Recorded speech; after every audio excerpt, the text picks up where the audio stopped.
कणकवली शहर विकास प्रारूप आराखडा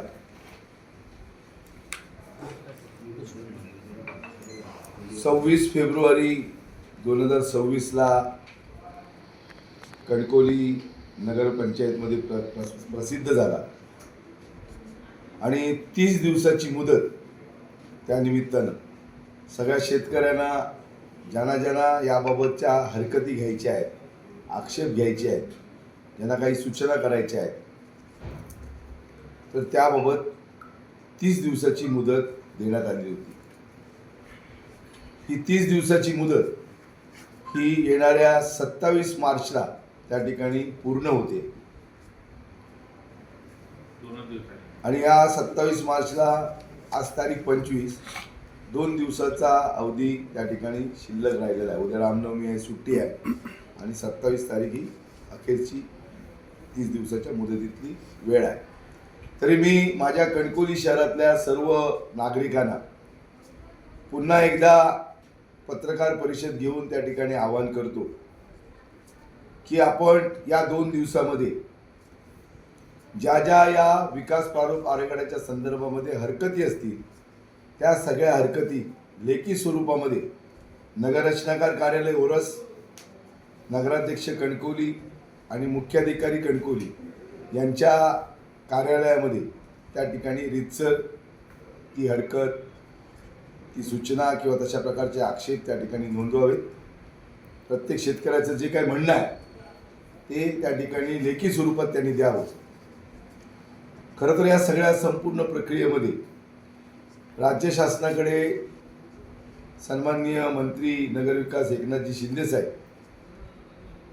यांच्याकडे याबाबत आम्ही पत्रव्यवहार केलेला होता आणि 2 महिन्याची मुदतवाढ ही त्याला मिळावी अशा प्रकारची मागणी केलेली होती. कारण हे जेव्हा प्रसिद्ध झालं विकास प्रारूप आराखडा तेव्हा भूमी अभिलेखचा संप या शहरामध्ये, या जिल्ह्यामध्ये सुरू होता आणि जी कागदपत्र हरकती घेण्याकरता लागणार होती ती त्या ठिकाणी तातडीनं मिळत नव्हती. म्हणजे नगररचना विभागाची पत्र असतील, भाग नकाशा असेल, नगररचना नकाशा असतील, ही जी काही सगळी कागदपत्र आहेत ही कागदपत्र त्या ठिकाणी मिळत नसल्यामुळे आम्ही ही मुदतवाढ सरकारकडे मांडलेली आहे.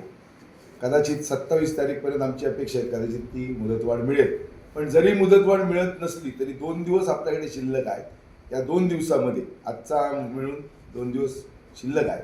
या 2 दिवसामध्ये या तक्रारी रीतसर नगरपालिकेच्या स्तरावर द्याव्या. आत्तापर्यंत माझ्या माहितीनुसार आमच्या नगरपालिकेमध्ये जवळजवळ 120 ते 150 तक्रारी ह्या लेखी स्वरूपात सार्वजनिक आणि व्यक्तिगत अशा प्रकारच्या त्या ठिकाणी आलेल्या आहेत. 70 ते 100 तक्रारी ह्या नगररचना कार्यालयामध्ये त्या ठिकाणी आतापर्यंत जमा झालेल्या आहेत. अजूनही या 2-3 दिवसामध्ये काही तक्रारी त्या ठिकाणी येतील. खरं तर 1999चा DP प्लान म्हणजे विकास प्रारूप आराखडा शहराचा आणि 2026 याच्यामध्ये फार मोठी तफावत ही त्या ठिकाणी आहे. मी मागच्या वेळी आपल्याला त्याचा फरकसुद्धा त्या निमित्तानं सांगितलेला होता. म्हणजे रहिवासाचं कसं त्या ठिकाणी वाणिज्यमध्ये रूपांतर झालं, वाणिज्याचा एरिया कसा त्या ठिकाणी वाढला किंवा ज्या सार्वजनिक जागा होत्या त्या सार्वजनिक जागा त्या ठिकाणी कशा पद्धतीनं त्या जागांमध्ये त्या ठिकाणी वाढ झाली. धार्मिक साठी व्यवस्था होती मागच्या याच्यामध्ये 70 हेक्टरची, ती या नव्या 2026च्या आरक्षणामध्ये त्या ठिकाणी दिसत नाही. त्याचबरोबर अनेक जी समजा आरक्षणं होती ती आरक्षणं जवळजवळ 57 आरक्षणं या शहरावर होती, 57 की 58. त्याच्यापैकी नगरपालिकेनं 7-8 आरक्षणं गेल्या अनेक वर्षामध्ये विकसित केली, संपादित करून आरक्षित असलेली संपादित करून विकसित केली. पण 50 ती त्या ठिकाणी शिल्लक होती. पण आजचा जो नवा जो DP विकास प्रारूप आराखडा जो प्रसिद्ध झाला त्याच्यामध्ये 57 पैकी 29 आरक्षणं ही त्या ठिकाणी आज दिसत आहेत आणि 28 आरक्षणं ही त्या ठिकाणी रद्द झालेली आहेत. म्हणजे ही 28 आरक्षणं का रद्द झाली, त्याची कारणं काय, याबाबतची माहिती नगररचना विभागानं नगरपालिकेला त्या ठिकाणी देणं गरजेचं आहे. त्याचबरोबर 16 नवीन आरक्षणं निर्माण केलेली आहेत, ती कशासाठी आणि त्याचं सर्वे नंबर काय, याबाबतची सुद्धा माहिती ही त्या ठिकाणी मिळणं अपेक्षित आहे.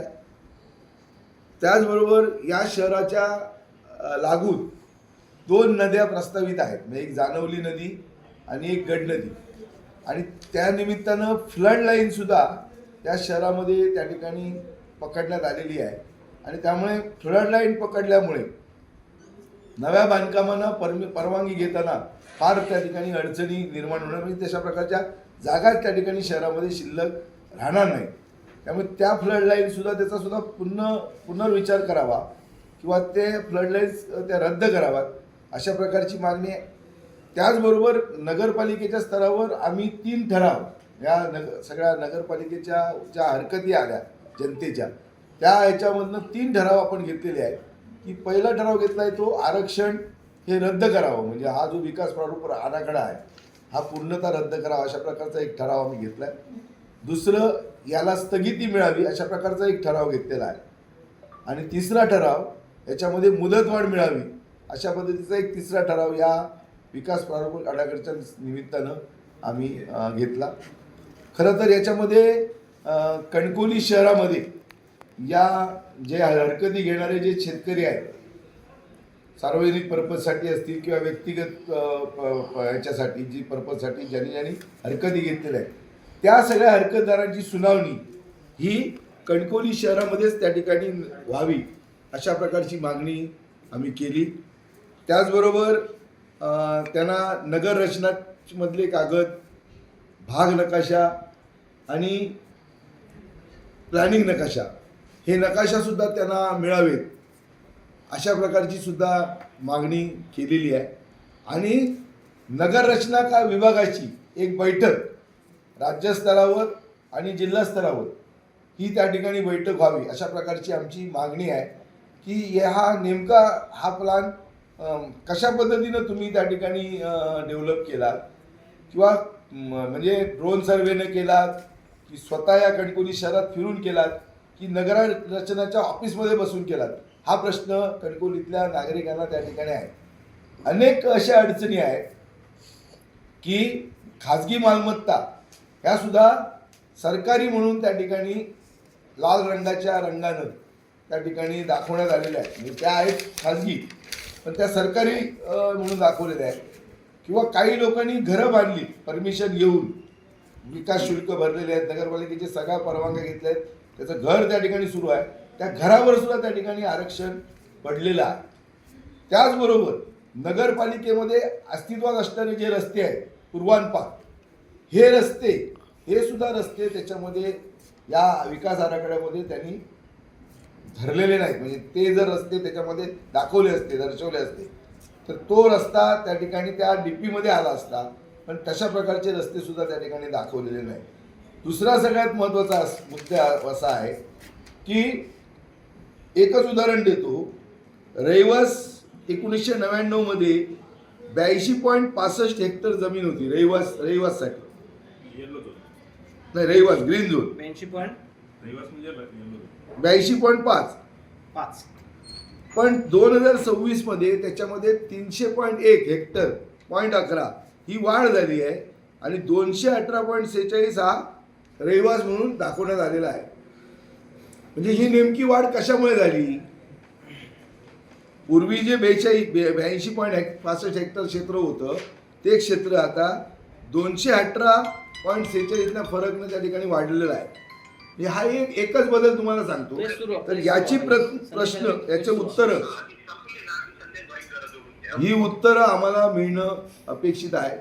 आणि जे शहरावर जे झोन्स टाकलेले आहेत, ब्ल्यू झोन्स असतील, या झोनमुळे नेमकी कणकवली शहरवासियांच्या घरपट्टीमध्ये आम्ही जरी ABCD केलेली असेल त्या एरियाची, तशा पद्धतीने जरी घरपट्टी घेत असलो, पण या डीपीच्या नव्या नियमामुळे जर ब्लू कलरमध्ये जर त्या ठिकाणी ती जागा दाखवली गेली असेल, दाट वस्तीमधली किंवा कमर्शियल म्हणून, तर त्याचा नेमका म्हणजे अशा जागा बाजारपेठेमध्ये आहेत किंवा जिथं डेव्हलपमेंट झाली अशा ठिकाणी आहे.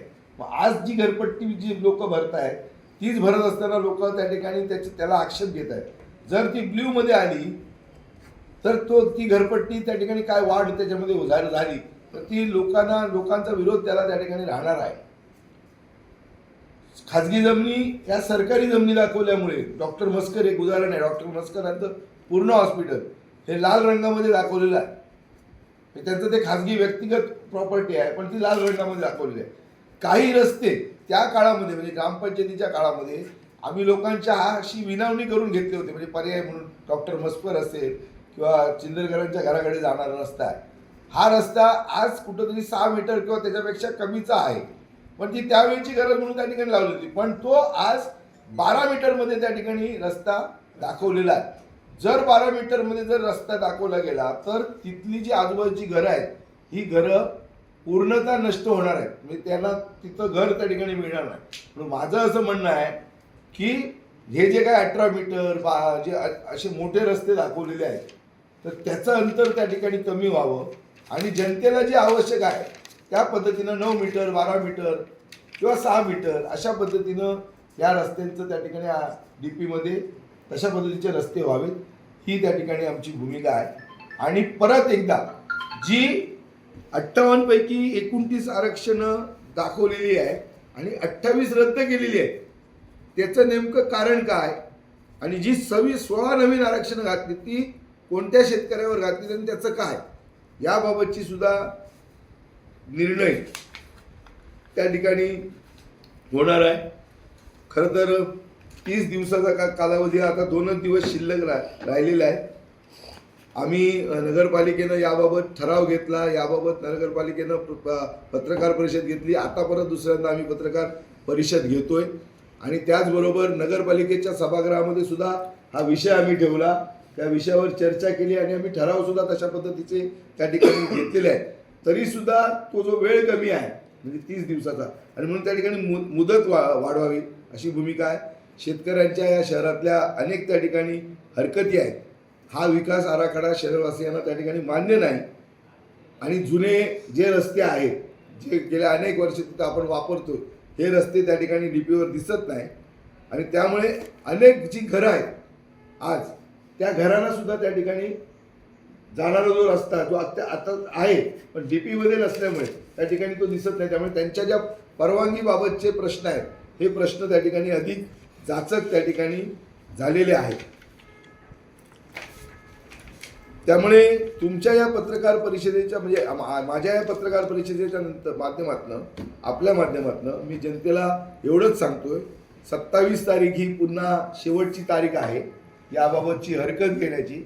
आपण रितसर हरकत नगररचनाकार ओरस, रितसर हरकत नगराध्यक्ष कणकवली, रितसर हरकत मुख्याधिकारी यांच्याजवळ त्या ठिकाणी घ्या. या सगळ्या हरकतींचा त्या ठिकाणी सुनावण्या घेतल्या जातील आणि त्याच्यामध्ये योग्यतेचा विचार करून हा विकास जो आराखडा आहे प्रारूप आराखडा हा फायनल त्या ठिकाणी काही महिन्यानंतर त्या ठिकाणी केला जाईल.